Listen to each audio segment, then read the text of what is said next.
जय हिंद फ्रेंड्स, स्वागत है आप सभी का हमारे यूट्यूब चैनल एटीसी मैथ में। और आज हम लोग बात करेंगे 5.2 चैप्टर 5.2 को आज हम पढ़ेंगे। पिछला क्लास में हम लोगों ने पढ़ लिया था 5.1 को पढ़ लिए थे। उसमें पढ़ लिए थे जो क्या एपी का प्रथम पद किसे कहते हैं, सार्वभौमिक डी किसे कहा जाता है और क्वेश्चन किस प्रकार से पूछा जाता है, एपी का पहचान हम कैसे करते हैं कि कोई सीरीज लिखा रहेगा तो वह सीरीज एपी में है कि नहीं है। तो उसको बताए थे बी बराबर, अगर जो बीच वाला को बी मानेंगे तो ये उससे पहले वाला उसके बाद वाला ए प्लस सी बटे 2 होता है, तो दोनों का मान बराबर रहता है, तो वह सीरीज एपी में रहता है। तो ये सब की चर्चा कर लिए थे, उसके बाद क्वेश्चन भी बनाए थे। तो आज चलेंगे 5.2 को आज पढ़ेंगे। उसमें होता है एपी का यनमा पद के बारे में पढ़ेंगे, तो उसी को आज पढ़ेंगे। तो अगर जो इसका जो भी पिछला पार्ट है त्रिकोणमिति से स्टार्ट किए हैं तो त्रिकोणमिति उसमें पढ़ाए हैं। उसके बाद चैप्टर नंबर 9 को पढ़ाए हैं, हाइट एंड डिस्टेंस को और अर्थमेटिक प्रोग्रेशन। उसके बाद फिर समांतर श्रेणी चल रहा है। तो जिस किसी का भी अगर जो पिछला सीरीज छूट गया है सभी, तो उसका लिंक दिया गया है डिस्क्रिप्शन में, तो वहाँ से देख सकते हैं। कॉन्सेप्ट बेस का लिंक के रूप में लिखा हुआ है, तो वहाँ से जाकर देख सकते हैं। और अगर जो कोई प्रैक्टिस करना चाहते हैं तो उसका प्रैक्टिस करवा रहे हैं एनसीईआरटी के बुक से, तो उसमें 8.4 में प्रैक्टिस कर रहे हैं उसका, तो वहाँ से उसका भी लिंक दिया गया है डिस्क्रिप्शन में। और अगर जो कोई टॉपिक वाइज ऑब्जेक्टिव क्वेश्चन का प्रैक्टिस करना चाहते हैं तो उसका भी लिंक दिया गया है।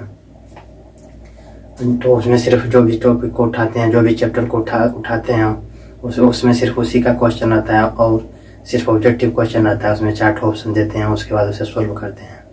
तो जो कोई टॉपिक वाइज प्रैक्टिस करना चाहते हैं तो उसका भी लिंक दिया गया है। जब टॉपिक वाइज प्रैक्टिस खत्म हो जाएगा तो उसके बाद मिक्स प्रैक्टिस करेंगे। मिक्स प्रैक्टिस यानी कि उसमें टोटल सभी चैप्टर का क्वेश्चन मिला हुआ रहेगा और ऑब्जेक्टिव क्वेश्चन।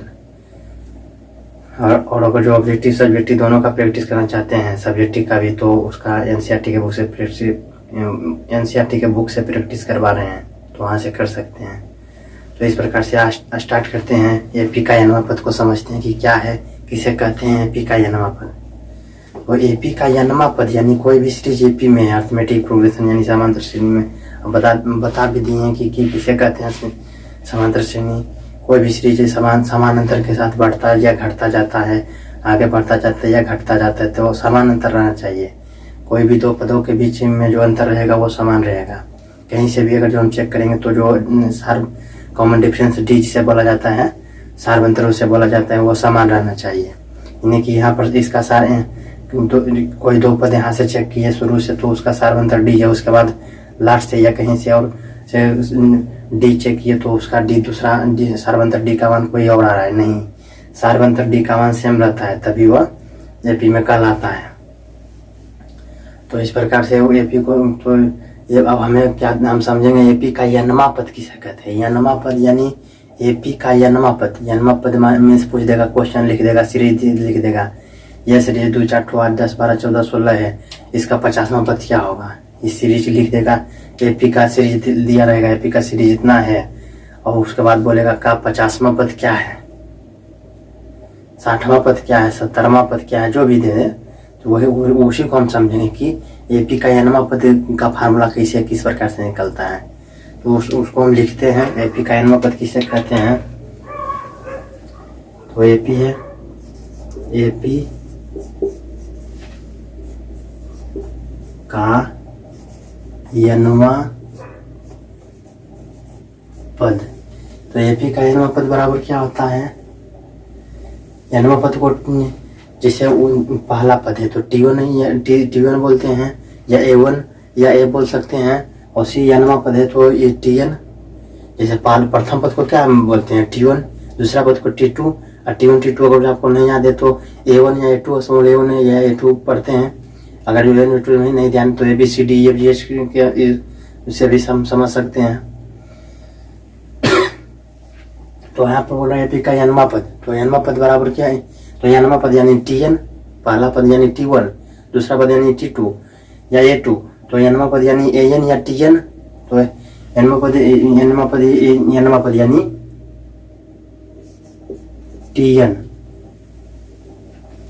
टी एन, तो टी एन या कैपिटल में भी लिख सकते हैं टी एन बराबर A plus N minus one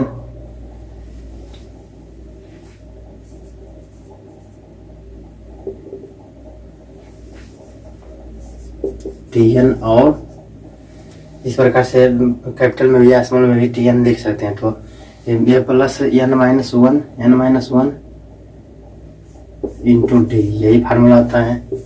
T N बराबर क्या होता है फार्मूला, टी एन बराबर A plus N minus one into D, तो यही है। और उसके बाद टी एन से नहीं याद है तो आप ए एन से भी याद कर सकते हैं। ए एन बराबर A plus N minus one into D, इस प्रकार से भी आप याद कर सकते हैं, यही फार्मूला है। तो टी एन बराबर A plus N minus one into D, या फिर ए एन बराबर A plus N minus one into D. इसको फिर एक बार रिवाइज करते हैं। एपी का एनवा पद पूछेगा तो क्या हमको ध्यान में रखना है, टी एन बराबर क्या होता है एपी का एनवा पद, यानी टी एन बराबर A plus N minus one into D, या फिर ए एन बराबर टी एन अगर जो नहीं ध्यान में रहता है तो ए एन से भी याद रख सकते हैं। तो ए एन बराबर A plus N minus one into D, तो इस प्रकार से यही है एपी का एनवा पद। बस यही फार्मूला एक ठो है। उसके बाद हमको एक और फार्मूला याद में रखना है, एन पदों का योग, उसमें एस एन बराबर हो जाएगा, एन पदों का योग को एस से सूचित किया जाता है एस एन से, तो एस एन बराबर होता है एन बटे two into two A plus N minus one into D. ये हो गया। तो इसे नोट करना चाहते तो नोट कर लीजिए। और फिर अब हमें एक चीज और ध्यान देना है, ये एपी कितना तरह का होता है, दो तरह का। एपी कितने तरह के होते हैं, दो तरह के। पहला एक होता है फाइनाइट, जिसे परिमित बोला जाता है। परिमित मीन्स ज्ञात, और इनफाइनाइट यानी कि अपरिमित, यानी ज्ञात, यानी हम जिसका मान ज्ञात नहीं, मतलब सब नहीं है, जिसका पदों की संख्या निश्चित नहीं है। तो परिमित एपी में जो परिमित एपी है, तो परिमित एपी में पदों की संख्या हमें ज्ञात रहता है, उसमें लास्ट पद दिया रहता है। और अपरिमित एपी रहेगा तो उसमें लास्ट के पदों की संख्या नहीं दिया रहेगा, उसमें दो तीन को लिखेगा, उसका डॉट डॉट डॉट करके दर्शा देगा। तो यानी डॉट डॉट डॉट मीन्स कि कहाँ है, कोई पता है कहाँ तक जाएगा, तो अपरिमित एपी कहलाएगा। जैसे एपी दो प्रकार के होते हैं, इस प्रकार से हो गया। पहला होता है परिमित,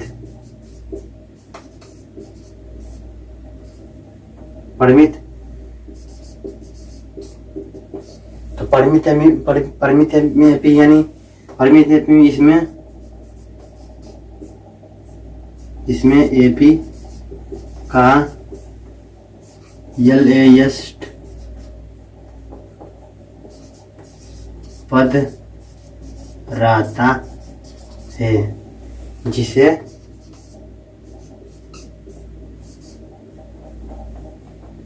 यल कहा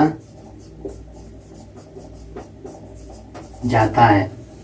ये परिमित एपी यानी ज्ञात मीन्स एपी का लास्ट पद हमें ज्ञात रहना, दे दिया जाएगा कि लास्ट पद इतना है। तो जिसे, और लास्ट पद को किससे सूचित किया जाता है, प्रथम पद को ए से, तो लास्ट पद को किससे सूचित किया जाता है, यल से। समझ में आ रहा है कि नहीं, प्रथम पद को ए से, तो लास्ट पद को किससे, यल से सूचित किया जाता है। तो इसे लिखते हैं जिसे यल कहा जाता है, यानी यल से सूचित किया जाता है, यल कहा जाता है। तो इस एग्जाम्पल इसको समझते हैं। 2, 4, 6, 8, 10 इस प्रकार से जा रहा है। तो इसका लास्ट पद हमें दिया है, तो लास्ट पद हम मान लेते हैं। इसका लास्ट पद क्या है, 2, 4, 10, 20 है। तो 20 है, तो हमें पता है ना कि 20 तक ही, 20 से ज्यादा नहीं है, डॉट डॉट करके गया है, लेकिन यहाँ पर 20 तक है। तो लास्ट पद क्या है, 20। ये प्रथम पद ए है और लास्ट पद यल है, तो ये बराबर क्या है 2, और लास्ट पद क्या है 20 है। तो ये हो गया परिमित। तो जिसमें लास्ट पद दिया रहता है, यानी जिसका जो भी सदस्य इसका होता है, तो वो हमें ज्ञात रहना चाहिए। तो यहाँ 20 तक है, तो हमें पता है ना कि ये 2 से चलते हैं और 20 तक ही है।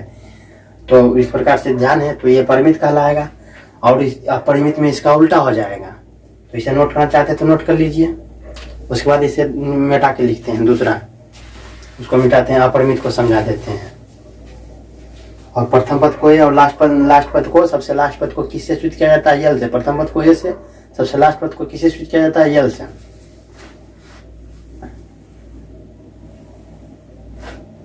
लिखना चाहते तो वीडियो रोक के लिख सकते हैं।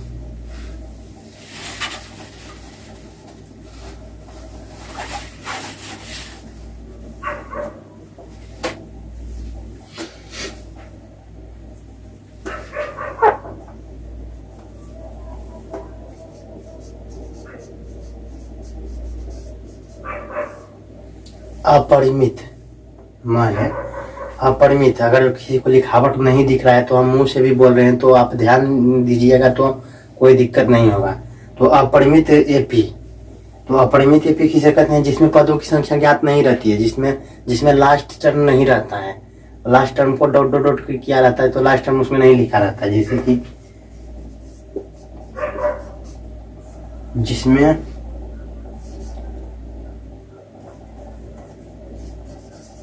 लास्ट पद ज्ञात नहीं रहता है उसे कॉमा अपरिमित एपी कहा जाता है। जिसमें लास्ट पद नहीं ज्ञात नहीं रहता है, लास्ट पद नहीं दिया रहता है तो उसे अपरिमित एपी कहा जाता है। जैसे कि एग्जाम्पल के तौर पर हम समझते हैं तो 2,4,6,डॉट इस प्रकार से किया हुआ है। तो 2 4 6 दिया, उसके बाद डॉट डॉट, यानी ये डॉट डॉट कहाँ तक जा रहा है हमें पता है नहीं, पता है कहाँ जाकर रुकेगा, तो इस चलते इसका लास्ट पद हमें पता नहीं है। लास्ट पद रहता तो यहाँ पर लिखा हुआ रहता, तो लास्ट पद तो परिमित हो जाता, और लास्ट पद अगर जो नहीं है, डॉट डॉट सिर्फ दर्शा दिया है, तो इस प्रकार से यह हो जाएगा अपरिमित। तो परिमित में जो सदस्यों की संख्या में ज्ञात रहती है लास्ट पद दिया रहता है, अपरिमित में सदस्यों की संख्या में ज्ञात नहीं रहती है, लास्ट पद नहीं दिया रहता है। तो इस प्रकार से परिमित अपरिमित समझ लिए हैं। और लास्ट पद को किसी, प्रथम पद को ए से सूचित किया जाता है और लास्ट पद को यल से। सारबंतों को किससे सूचित किया जाता है? डी से। यही सब ध्यान देना है। तो अब एपी का एनवा पद हम समझ लिए हैं। टीएन बराबर होता है एपी का एनवा पद टीएन बराबर A plus N minus 1 into D. T N बराबर A plus N minus 1 into D.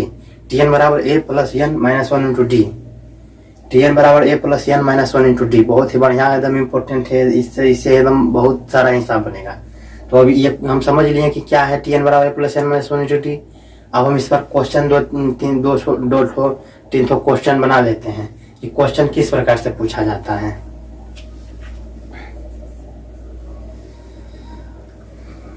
तो इसे नोट करना चाहते हैं तो नोट कर लीजिए, लिखते हैं, आगे देखते हैं।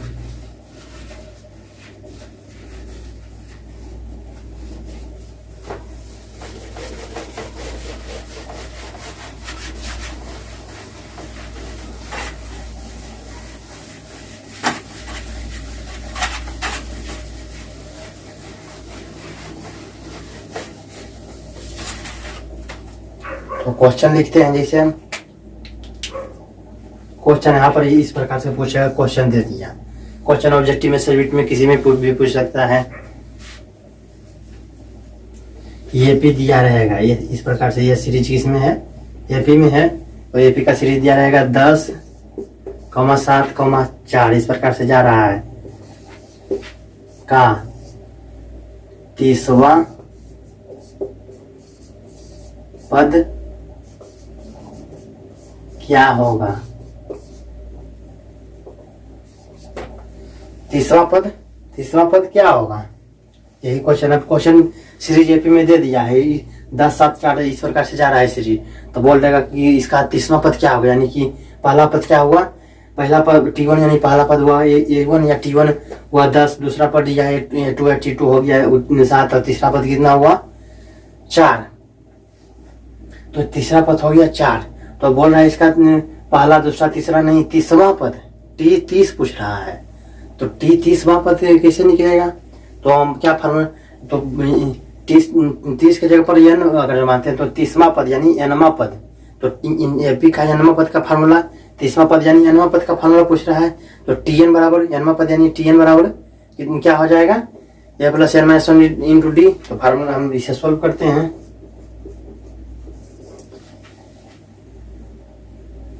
तो अब इसे हल करते हैं, क्योंकि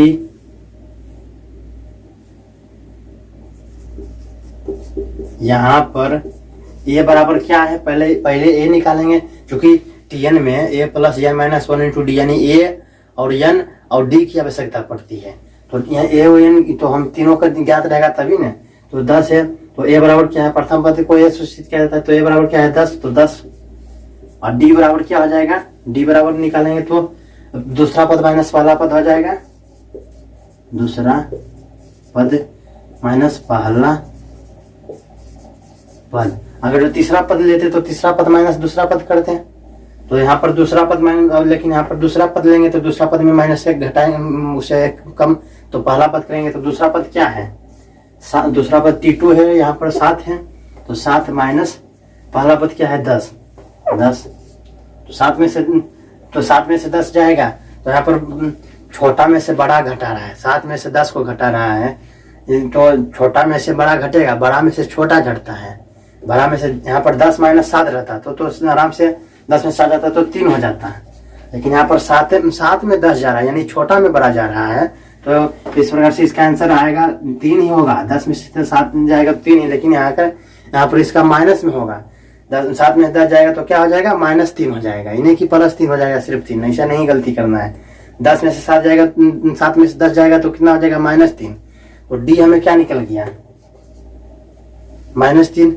अब ए डी निकल गया, तो अब हम आराम से हमको 30वां यनमा पद, यन बराबर क्या है 30, यन बराबर तो 30वें पद में, यनमा पद यानी 30वां पद। तो यन के जगह पर जैसे हम पढ़ते हैं यनमा पद, यन वां, यानी यन के जगह पर क्या है 30वां, यानी 30वां पद, तो यन के जगह पर क्या है 30।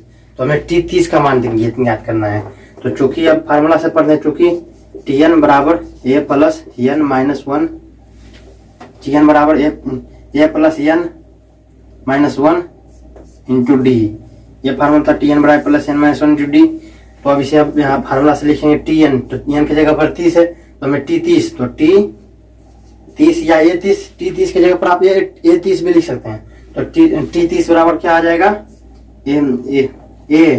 ए कितना है 10 प्लस एन कितना, एन की जगह पर 30 लिए हैं, तो 30 माइनस 1 कितना हो गया। उसके बाद डी कितना है, -3 है, -3 कर देंगे गुना में। तो इस प्रकार से अब इसे सोल्व करते हैं। टी 30 बराबर क्या हो जाएगा, 30 में से जाएगा, 30 में से जाएगा तो 29, 29 गुने -3, तो 10 प्लस 29 गुने -3 है। 10 में से जाएगा तो 30 में से एक जाएगा तो 29, 29 गुने -3 है, तो -3, तो प्लस गुने माइनस बता दिए थे, कल ही बता रहे थे। तो यहाँ जैसे प्लस है, प्लस गुने प्लस बराबर प्लस, प्लस गुने माइनस बराबर माइनस, माइनस गुने प्लस तो बराबर माइनस, माइनस गुने माइनस तो क्या हो जाएगा प्लस, प्लस गुने प्लस रहेगा, यानी कि इधर भी प्लस है, कोई भी जैसे प्लस 8 नहीं, प्लस 8 है, तो 8 गुने 8 तो 8 8 64, तो 64 प्लस में ही आ रहा है ना। अब -8 गुने 8 रहेगा तो क्या 8 8 64, -64 हो जाएगा। माइनस इधर प्लस छुपा हुआ है, तो माइनस गुने प्लस, तो माइनस गुने प्लस तो माइनस हो जाएगा, तो -64 आ जाएगा। या फिर अगर जो यहाँ पर 8 रहता प्लस, इधर गुने में माइनस रहता -8, तो प्लस गुने माइनस तो माइनस हो जाता। कहीं पर भी एक ठो प्लस है, एक ठो माइनस है, तो उसका आंसर किस में आएगा, माइनस। अगर जो दोनों प्लस है तो उसका आंसर किस में आएगा, प्लस में। अगर जो दोनों माइनस है, जैसे कि -8 है गुने -8, माइनस गुने माइनस क्या आ जाएगा प्लस, 8 8 64, यानी 64 बराबर, प्लस तो ऐसे छुपा रहता है, तो 64 64 हो जाएगा। तो इस प्रकार से अगर जो दो ठो को गुना कर रहे हैं, कोई दो अंक को गुना कर रहे हैं, तो अगर जो एक ठो प्लस है एक ठो माइनस है, तो क्या उसका आंसर में आएगा माइनस में। या दोनों में से कोई एक ठो माइनस है या एक ठो प्लस है, सेम नहीं है, दोनों में से कोई एक ठो माइनस है या एक ठो प्लस है, तो उसका आंसर क्या आएगा, माइनस में आएगा। अगर जो दोनों में से कोई प्लस है, दोनों में से दोनों प्लस है या दोनों माइनस है, तो उसका आंसर क्या हो जाएगा, पॉजिटिव में आएगा। जैसे -8 गुने -8 सभी करके बताए तो माइनस गुने माइनस क्या हो जाता है प्लस, तो 88 64 हो जाएगा, सिर्फ 64 नहीं कि -64 हो जाएगा। तो वही हम इस प्लस गुने प्लस बराबर हो जाएगा प्लस, और प्लस गुने माइनस तो माइनस, माइनस गुने प्लस तो माइनस, उसके बाद माइनस गुने माइनस, माइनस गुने माइनस तो प्लस हो जाता है। तो वहीं पर यहाँ पर, अब यहाँ पर माइनस, ये माइनस है, यहाँ पर नहीं पूछे तो छिपा हुआ है प्लस है, तो माइनस गुने प्लस, तो इसका आंसर किस में आएगा माइनस, तो 29 दिया 87, तो -87 होगा, प्लस 87 नहीं, माइनस गुने यहाँ पर छिपा हुआ है प्लस, तो माइनस गुने प्लस तो क्या हो जाएगा माइनस। तो उसके बाद हम इसे 10 माइनस 29 दिया 87, तो -87। तो अब यहाँ 10 में से 87 को घटाना है, तो 10 में से 87 को घटाएंगे तो कितना आएगा -77 बराबर,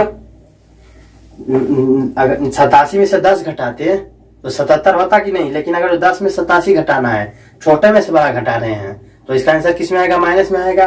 तो 87 में 10 जाएगा तो कितना हो जाएगा -77। तो यही 30 बराबर क्या आ गया -77। तो ये क्या होगा एपी का, इसलिए एपी का 30वां पद -77 होगा। यही आंसर हमारा हो गया -77। तो इसे नोट करना चाहते हैं तो नोट कर लीजिए।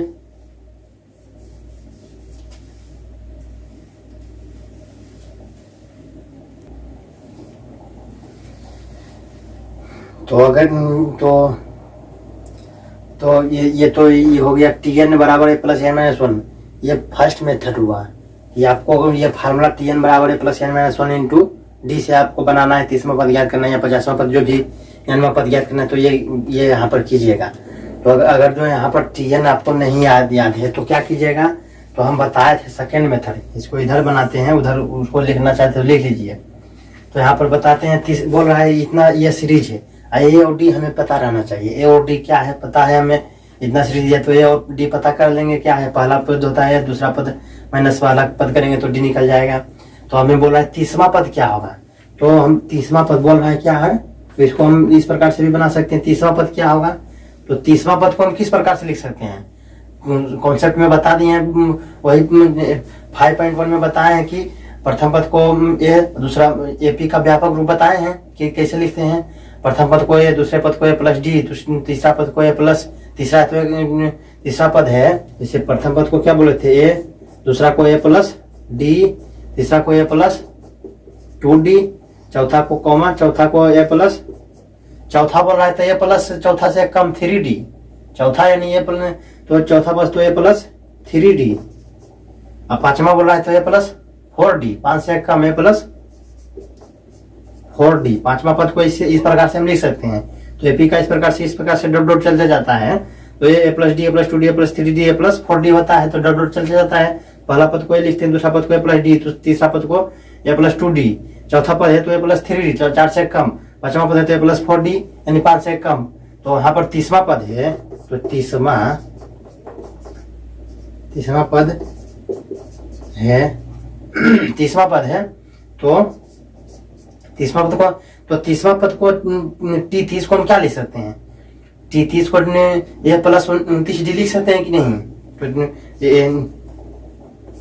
T30 बराबर क्या लिख सकते हैं, ए प्लस 29 इंटू डी, ऐसे लिख सकते हैं कि नहीं, ए प्लस 29d नहीं लिख सकते हैं हम। 30वां पद तो T30 तो हमें ज्ञात करना है, 30वां पद, T30वां यानी 30वां पद क्या होगा,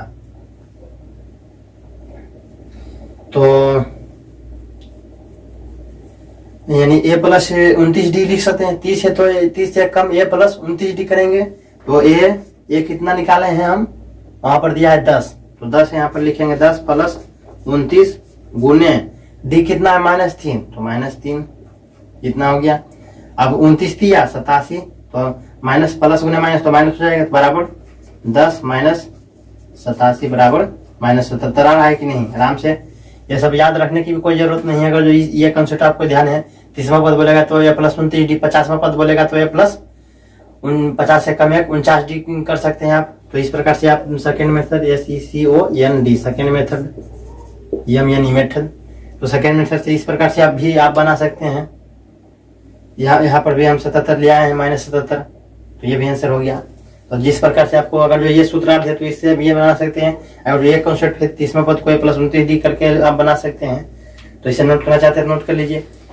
अब यही क्वेश्चन में लैंग्वेज चेंज कर देता, क्या करता लैंग्वेज,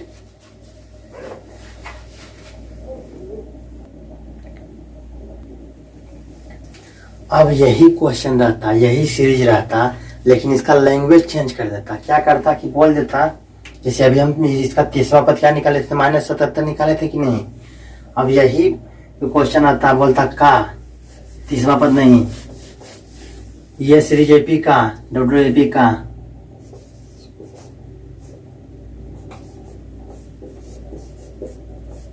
कौन सा पद, यानी टर्म कौन सा जो है, कौन सा पद -77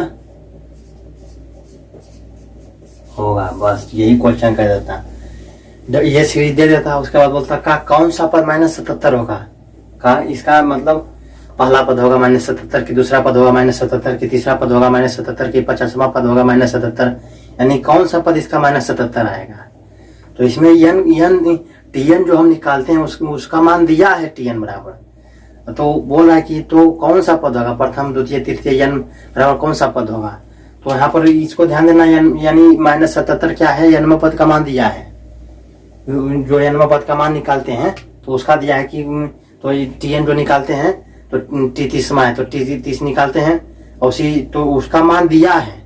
यानी कोई भी पद है तो जैसे T5 के निकालें तो T5 का मान वहां पर दिया रहेगा, जो भी होगा। T10 के निकालेंगे तो 10 का मान दिया रहेगा, तो वही यहाँ पर अभी -77 दिया है तो किसका है, T1 के है, ये -77 किसका मान है, T1 का है कि T2 का मान है, कि T5 का, कि T10 का, कि T15 का, कि T16 का, जो किसका ये -77 है, तो उसी को हमको ध्यान में देना है।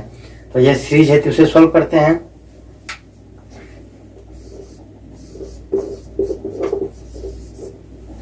सॉल्व करते हैं तो क्या दिया है, चूंकि a बराबर कितना है 10, d बराबर कितना है 10 -7 -10 डायरेक्ट कर देंगे, दूसरा पद माइनस पहला पद, तो दूसरा पद माइनस पहला पद डायरेक्ट करेंगे तो -3 आ जाएगा। 10 में से 7 में 10 जाएगा तो -3 हो जाएगा। ये और b हो गया। अब हमें दिया है यानी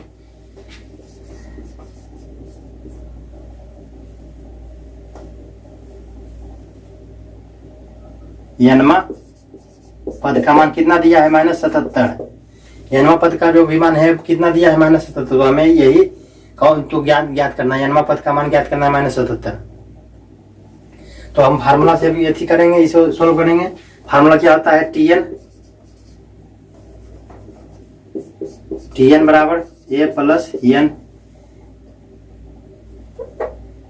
n पद को TN से सूचित किया जाता है। TN बराबर क्या है -77, यानी TN n पद को TN से बताए थे कि नहीं, तो TN बराबर कितना दिया है -77, तो TN बराबर a plus n-1 into D, a plus n-1 into D इतना होता है।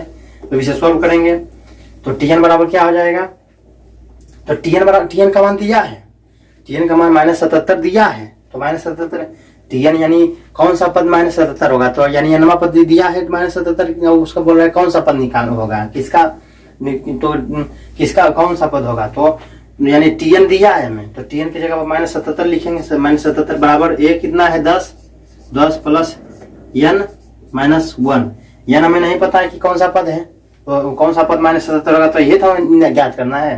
तो n id की कितना है -3, तो -3 कर दिए। अब उसके बाद इसे सॉल्व अगर जो करेंगे तो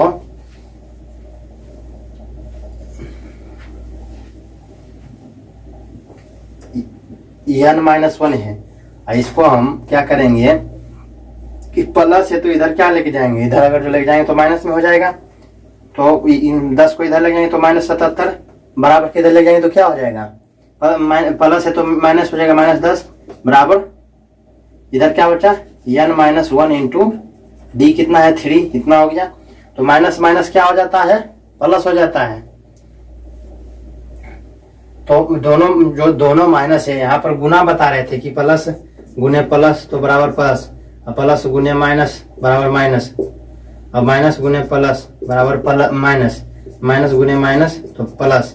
लेकिन अगर जो रहेगा जोड़ में प्लस प्लस प्लस और उसके बाद माइनस माइनस, तो प्लस प्लस रहेगा तो क्या हो जाएगा, प्लस हो जाएगा। अब माइनस माइनस भी रहेगा तो क्या हो जाएगा, प्लस ही होगा, लेकिन माइनस में उसका आंसर रहेगा। इस प्रकार से माइनस माइनस दोनों जगह, यहाँ पर भी माइनस यहाँ पर भी माइनस है, तो क्या हो जाएगा, दोनों प्लस हो जाएगा, लेकिन आंसर इसका क्या रहेगा, माइनस में। तो 77 10 क्या हो जाएगा, 87, लेकिन प्लस 87 नहीं, माइनस 87, चूंकि यहाँ पर सिंपल माइनस है दोनों में, तो माइनस माइनस भी जुड़ जाएगा। तो यहाँ पर -10 माइनस 77 -10 तो क्या आ जाएगा, -87, माइनस में रहेगा, प्लस 87 नहीं। उसके बाद n-1 इंटू डी। अब इधर माइनस है, इधर भी माइनस है कि नहीं, तो दोनों सेम तरफ, दोनों तरफ माइनस है, तो दोनों तरफ माइनस है तो कट जाएगा कि नहीं। कोई भी बराबर के, कोई भी इधर, कोई भी जैसे बराबर के इधर 5 है, अब बराबर के उधर भी 5 है, तो 5 से 5 कट जाएगा कि नहीं। तो इधर से बराबर के इधर माइनस है, बराबर के उधर भी माइनस है, तो माइनस माइनस खत्म हो जाएगा। तो डायरेक्ट यहाँ पर लिखेंगे -87 बराबर n-1 इंटू 3 डी। तो यहाँ पर भी माइनस है, अभी इस यहाँ पर -3, तो यहाँ पर हम नहीं लिख सकते हैं इसको, -3 इस प्रकार से नहीं लिख सकते हैं, n-1 नहीं लिख सकते हैं। तो माइनस इधर भी है, इधर भी माइनस है, तो दोनों कट जाएगा, तो क्या बचेगा, 87 बराबर 3 n-1। अब 3 इधर है, तो बराबर के इधर हमें n निकालना है, तो n को हम अलग करेंगे तो न, तो पहले n में क्या है, 3 गुना है, तो 3 को पहले अलग करेंगे, तो 3 बराबर के इधर ले जाएंगे तो भागम हो जाएगा।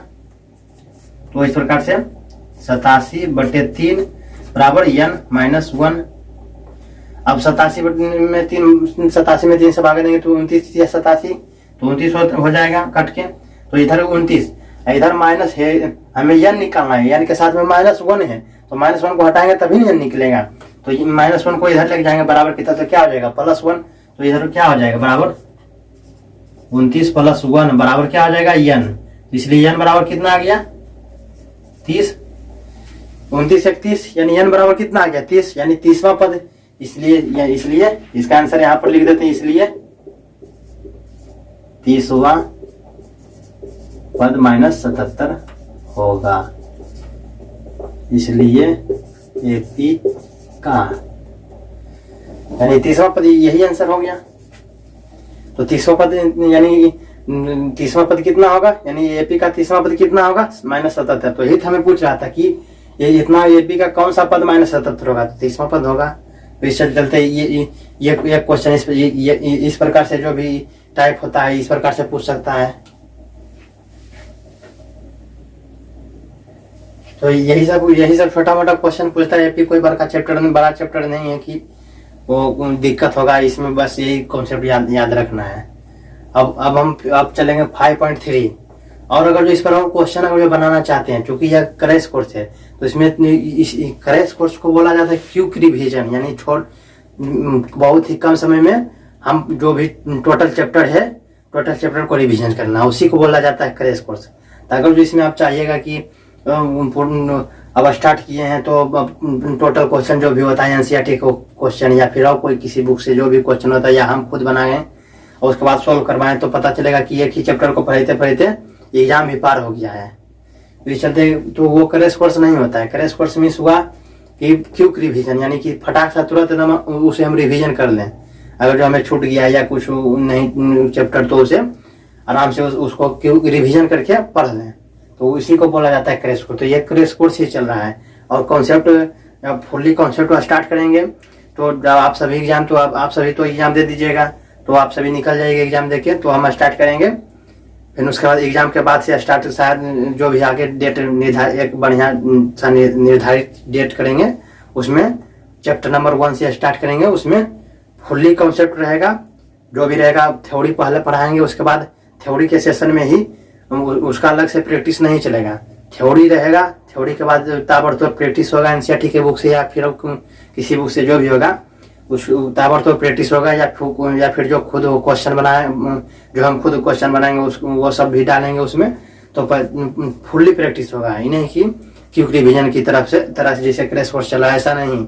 जब जो भी होगा चैप्टर नंबर 1 है तो उसका जो भी एनसीईआरटी का क्वेश्चन है टोटल क्वेश्चन बनाना है, और जो भी क्वेश्चन होगा ऑब्जेक्टिव क्वेश्चन सब्जेक्टिव क्वेश्चन सभी बनाएंगे। तो ये सब आपके लिए नहीं होगा, आपके जो भी मित्र भाई बहन आपके घर में जो भी मित्र हैं या भाई या बहन जो भी हैं तो आप उनको बोल सकते हैं।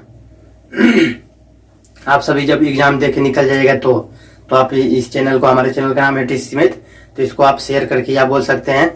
अगर जो शेयर नहीं करिएगा तो आप अपने इसी मुंह से बोल सकते हैं कि अगर जो पढ़ना है बढ़िया से कॉन्सेप्ट आपको समझ में आता है तो आप बोल सकते हैं। अगर जो आपको समझ में नहीं आते तो आप नहीं बोलिएगा, क्योंकि जब आपको ही समझ में नहीं आ रहा है तो आप दूसरे को क्यों बोलिएगा। तो इस प्रकार से यही सब क्वेश्चन पूछा जाता है। तो अगर जो शेयर कीजिएगा तो आप मुंह से भी बोल सकते हैं कि जाओ यूट्यूब पर जाकर सर्च मारना है एटीसी मैथ आलोक सर, बस यही मारना है। एटीसी मैथ में डालिएगा तो दूसरा या तीसरा ऑप्शन में अपने आप आलोक सर लिखा जाता है, तो उस पर आप एटीसी मैथ सिर्फ डालिएगा तो आलोक सर अपने आप नीचे में लिखा जाएगा। तो वहाँ पर एटीसी मैथ आलोक सर लिख के वहाँ पर सर्च मारना है तो वहाँ पर हमारा फोटो आ जाएगा वहाँ पर। उसके बाद उस चैनल को सब्सक्राइब करके आप जो भी पढ़ाई हो उसको कर सकते हैं, मैथ की तैयारी कर सकते हैं।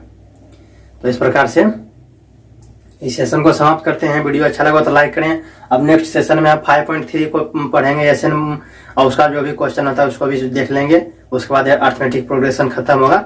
उसके बाद में शायद चैप्टर नंबर 1 या फिर जो 14 चैप्टर नंबर 14 जो होता है 14 जो होता है 14 यानी सांख्यिकी और प्रायिकता जो होता है उसको स्टार्ट करेंगे, क्योंकि वो भी बहुत इंपॉर्टेंट चैप्टर है।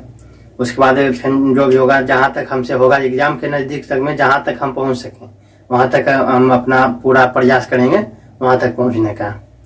तो इस पर और अगर जो क्वेश्चन बनाना चाहते हैं तो ऑब्जेक्टिव क्वेश्चन 3 चलवाएंगे, उसमें रहेगा क्वेश्चन ऑब्जेक्टिव क्वेश्चन का। और सब्जेक्टिव में जो भी बनवा रहे हैं अभी 8.4 में चल रहे हैं, तो जो भी जहाँ तक हमसे होगा एग्जाम तक तो उसका प्रैक्टिस कर सकते हैं। तो ये फिर अगर जो आपके पास बुक कोई है जैसे बीबीडी गाइडर खरीदते हैं तो उसमें भी जैसे अभी फार्मूला कॉन्सेप्ट बताए हैं तो आप बीबीडी गाइड से क्वेश्चन अपने लिख के क्वेश्चन उतार के आप इस फार्मूला के कॉन्सेप्ट से आप क्वेश्चन बना सकते हैं। तो अगर कोई दिक्कत हो तो कमेंट्स में पूछ सकते हैं, वहाँ पर डाल सकते हैं। तो इस प्रकार से सेशन को समाप्त करते हैं। वीडियो अच्छा लगा तो लाइक करें, हमारे चैनल को सब्सक्राइब करें। हमारे चैनल का नाम है एटीसी मैथ, और बेल आइकन को प्रेस कर लीजिएगा और प्रेस करके ऑल पे क्लिक कर लीजिएगा, ताकि इसका जो नेक्स्ट पार्ट बनाएंगे तो आपके पास नोटिफिकेशन चला जाए कि हाँ भाई जैसे हम वीडियो आपको बना के डालेंगे तो आपके मोबाइल में मैसेज आ जाएगा, तो आप उसको देख लीजिएगा। तो इसी चलते ऑल पर क्लिक किया जाता है। और जो भी कॉन्सेप्ट वाइज चल रहा है और प्रैक्टिस जो भी करवा रहे हैं एनसीईआरटी का या फिर टॉपिक वाइज, वो सभी का नोटिफिकेशन आपके पास चला जाएगा। और जो एग्जाम के रिगार्डिंग वीडियो बनाते हैं कि एग्जाम में क्या करना है, कैसे क्वेश्चन लिखना है, कैसे ज़्यादा से ज़्यादा नंबर प्राप्त करनी है, ये सब के बारे में भी जो भी वीडियो डालेंगे तो आपके पास चला जाए। तो इसी चलते बेल आइकन को प्रेस करके ऑल पे क्लिक किया जाता है। तो इस प्रकार से इस सेशन को समाप्त करते हैं। जय हिंद।